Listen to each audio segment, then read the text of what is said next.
Hi అండి, అందరికీ నమస్కారం అండి. ఫ్రెండ్స్, మనకి ఇప్పుడిప్పుడే మరొక ముఖ్యమైన అప్డేట్ అయితే రావడం జరిగిందండి. ఇక్కడైతే మనకొచ్చిన అప్డేట్ ప్రకారంగా ఉద్యోగులకు, పెన్షనర్లకు కేంద్రం శుభవార్త అంటూ అప్డేట్ అయితే వచ్చిందండి. అయితే ఇందుకు సంబంధించిన పూర్తి వివరాలు అయితే మన వీడియోలో తెలుసుకుందామండి. ఆ శుభవార్త ఏంటి అనేది వీడియో మాత్రం ఎక్కడా స్కిప్ చేయకుండా చూడండి ఫ్రెండ్స్. అప్పుడే మనకి పూర్తి సమాచారం అయితే తెలుస్తుంది. ఇక లేట్ చేయకుండా వివరాల్లోకి వెళ్ళిపోదాము. ఇక కేంద్ర ప్రభుత్వ ఉద్యోగులు, పెన్షనర్లకు గుడ్ న్యూస్. 8వ వేతన సంఘం ఏర్పాటుకు సంబంధించి ప్రభుత్వం సన్నాహాలు వేగవంతం చేసింది. ఇక 42 పోస్టుల నియామకానికి చైర్మన్ నియామక ప్రక్రియను ప్రారంభించింది. 8వ వేతన సంఘం కోసం 40 మంది అధికారులను నియమించాలని ఆదేశిస్తూ ఏప్రిల్ 21వ తారీఖున 2 వేరువేరు సర్క్యులర్లు జారీ అయ్యాయి. అయితే ఈ పోస్టుల్లో ఎక్కువ భాగాన్ని వివిధ ప్రభుత్వ విభాగాల అధికారులు డిప్యూటేషన్ ప్రతిపాదికన భర్తీ చేస్తారు. దాంతోపాటు చైర్మన్, మరో 2 ముఖ్యమైన సభ్యులను విడిగా ఎంపిక చేస్తారు. నియమించే అధికారులలో 2 డైరెక్టర్లు, డిప్యూటీ సెక్రటరీలు, 3 అటెండర్ సెక్రటరీలు, 37 మంది ఇతర సిబ్బంది ఉంటారు. నిబంధనలను ఖరారు చేసిన తర్వాత అవసరమైన పనులకు వారికి అప్పగిస్తారు. ఇక తక్కువ మంది సభ్యులతో 8వ వేతన సంఘం. 8వ వేతన సంఘంలో గతంతో పోలిస్తే తక్కువ మంది సభ్యులు ఉంటారు. మునుపటి వేతన సంఘాన్ని పరిశీలిస్తే 7వ వేతన సంఘంలో మొత్తం 45 మంది సభ్యులు ఉన్నారు.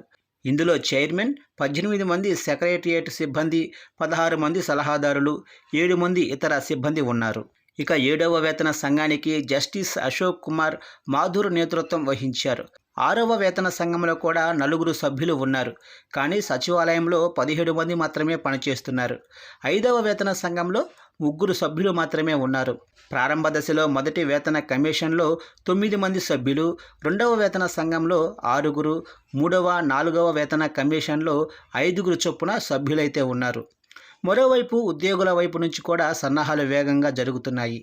జాతీయ మండలి సిబ్బంది కూడా 8వ వేతన సంఘానికి సమర్పించాల్సిన మెమోరాండంను సిద్ధం చేస్తుంది. ఏప్రిల్ 22న జరిగిన స్టాండింగ్ కమిటీ సమావేశం తర్వాత ఈ నిర్ణయం తీసుకోనున్నారు. ఈ సమావేశంలో ఉద్యోగుల కనీస వేతనం, పే స్కేల్, ఫిట్మెంట్ ఫ్యాక్టర్, అలవెన్సులు, పదోన్నతి విధానం, పెన్షన్ ప్రయోజనాలు వంటి అనేక ముఖ్యమైన అంశాలపై చర్చించనున్నారు. ఇక మే 20 నాటికి తుది మెమోరాండం. అన్ని ప్రధాన ఉద్యోగి సంస్థల నుంచి సూచనల తర్వాత మెమోరాండంను రెడీ చేసేందుకు ఒక ముసాయిదా కమిటీని ఏర్పాటు చేశారు. ఈ సంస్థలు తమ ప్రతినిధుల పేర్లను ఏప్రిల్ 30, 2025 నాటికి పంపుతాయి. అన్ని సంస్థల సూచనల ఆధారంగా మే 20, 2025 నాటికి తుది మెమోరాండం తయారవుతుంది. త్వరలోనే దీనిపై అధికారిక ప్రకటన వెలువడే అవకాశమైతే ఉంది. అయితే ప్రభుత్వం ఇంకా అధికారికంగా 8వ వేతన సంఘాన్ని ప్రకటించలేదు. ఇక ఎలాంటి నిబంధనలను కూడా జారీ చేయలేదు. రాబోయే కొన్ని నెలల్లో కమిషన్ ప్రక్రియ ప్రారంభమయ్యే అవకాశం ఉందని భావిస్తున్నారు. 8వ వేతన సంఘం అమల్లోకి వచ్చిన తర్వాత దాదాపు 48 లక్షల మంది కేంద్ర ప్రభుత్వ ఉద్యోగులు, 57 లక్షల మంది పెన్షనర్ల వేతనాలకు అనేక ప్రయోజనాలు అందనున్నాయి.